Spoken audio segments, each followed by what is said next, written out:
Je vous remercie. De toute façon, c'est un sommet vraiment réussi.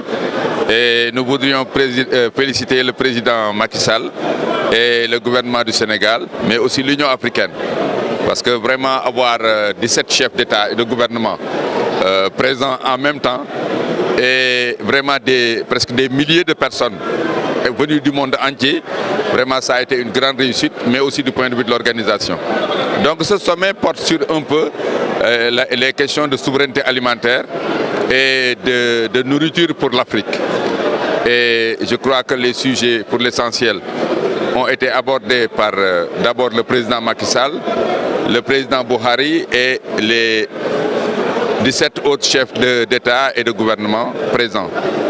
Mais pour l'essentiel, l'Afrique a toujours eu des options pour les politiques de sécurité et d'autosuffisance alimentaire, avec les sommets de Maputo et le sommet de Malabo, où le plan détaillé pour le développement de l'Afrique a été élaboré.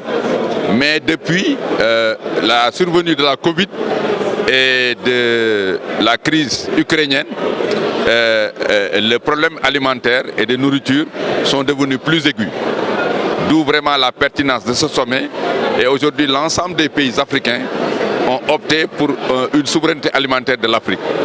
L'Afrique a le potentiel non seulement de se nourrir elle-même, mais de nourrir même le monde. Parce que l'Afrique, c'est 1,4 million d'habitants, 1,4 milliard d'habitants, mais aussi 30 millions de kilomètres carrés de terres arables. Ce qui fait que 65% des terres arables se situent en Afrique. Le potentiel hydrique de l'Afrique est l'un des plus importants, sinon le plus important au monde. L'Afrique est aussi un continent jeune, plus de 65% de la population est jeune. Donc les conditions d'une agriculture africaine qui puisse permettre de nourrir l'Afrique, mais aussi de nourrir le monde, sont réunies.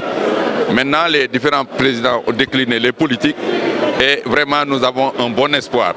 Maintenant, les difficultés, c'est par rapport aux problèmes de financement, c'est par rapport aux problèmes de recherche, c'est par rapport aux problèmes aussi de climatique, parce que les problèmes climatiques impactent négativement sur l'agriculture africaine, mais c'est aussi les questions de politique macroéconomique, parce que l'agriculture est dans une économie globale, et dans cette économie globale, l'ensemble des politiques se tiennent.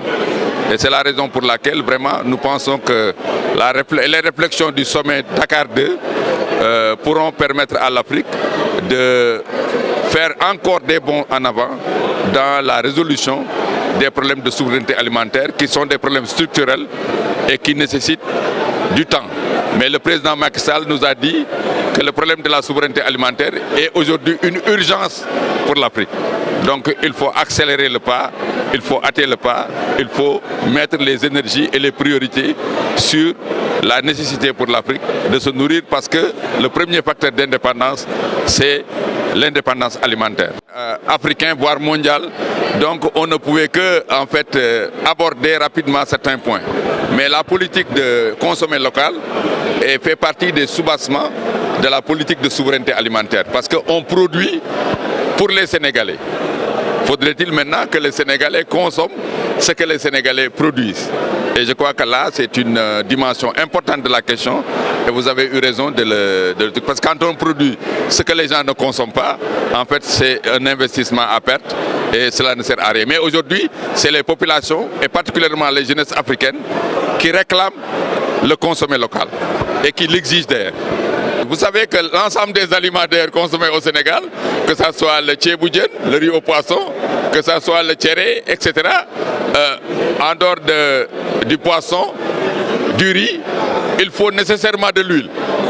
Il faut aussi de l'huile pour faire le fameux tchéré, etc. Donc le Sénégal consomme en moyenne 200 000 tonnes d'huile par an. Et du point de vue de la production même arachidière, le Sénégal a les capacités aujourd'hui de s'autosuffire en huile.